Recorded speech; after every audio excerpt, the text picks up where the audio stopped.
So now welcome once again students. Today I am going to explain the graphical representation of data. I had completed the exercise 14.2 where you had represented the given data in the frequency distribution या group frequency distribution.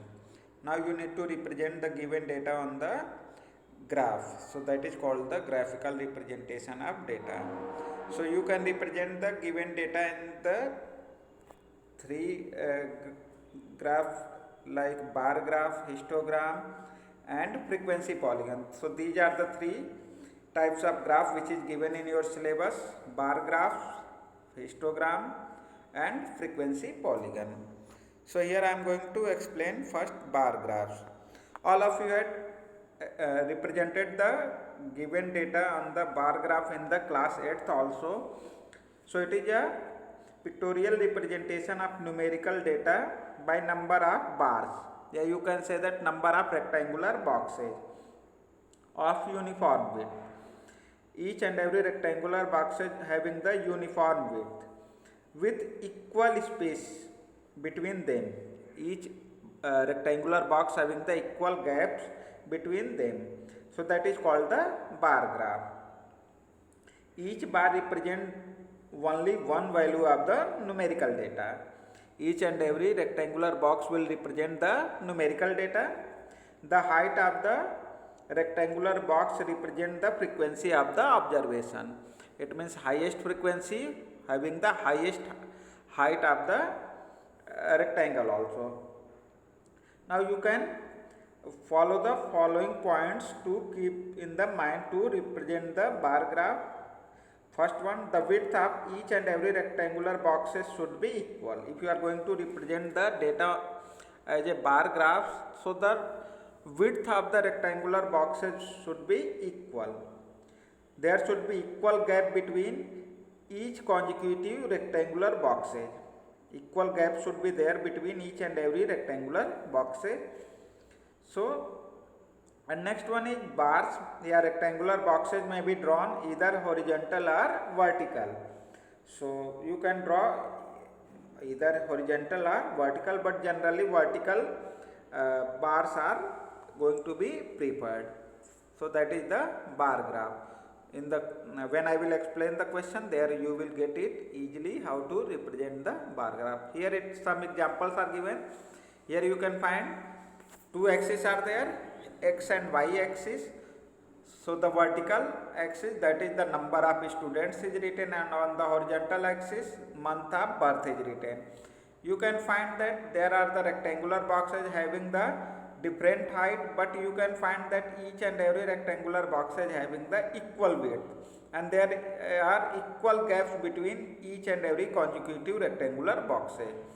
So that is the bar graph.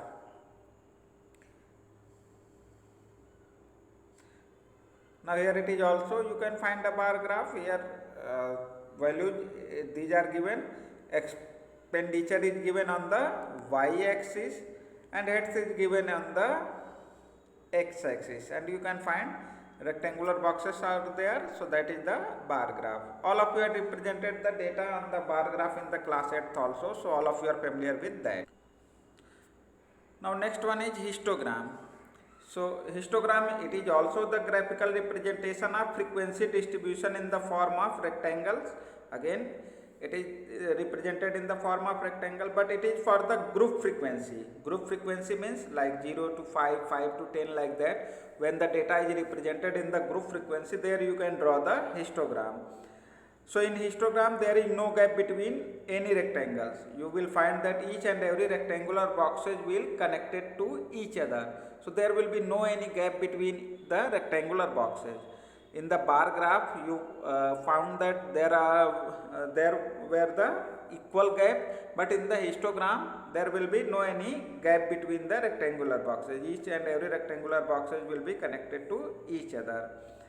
So here one example is given. Here suppose that the values are given, and for that a histogram is drawn. Here you can find the histogram.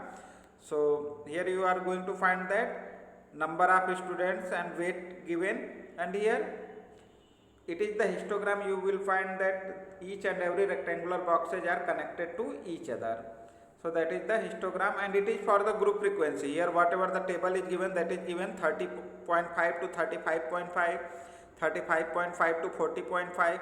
So that is the group frequency. So histogram can be drawn for the group frequency distribution.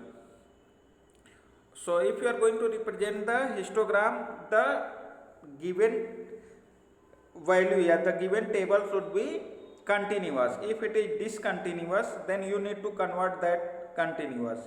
So it should be continuous. So in the question I will explain how to draw the histogram. Now the third one is frequency polygon. So frequency polygon is a graph drawn with class mark. So you will be given the table, that will be the group frequency. So first you need to find the class mark, and class mark will be represented on the x-axis and its frequency will be represented on y-axis. So you can draw the frequency polygon by two ways. First you need to draw the histogram, and after that you will join the midpoint of the upper portion of the histogram, then you will get a polygon. And if you are going to draw the frequency polygon without using the histogram, then you need to find the class mark, and by class mark you can draw it easily. So frequency polygon can be drawn with the help of class mark. Here it is given a frequency polygon.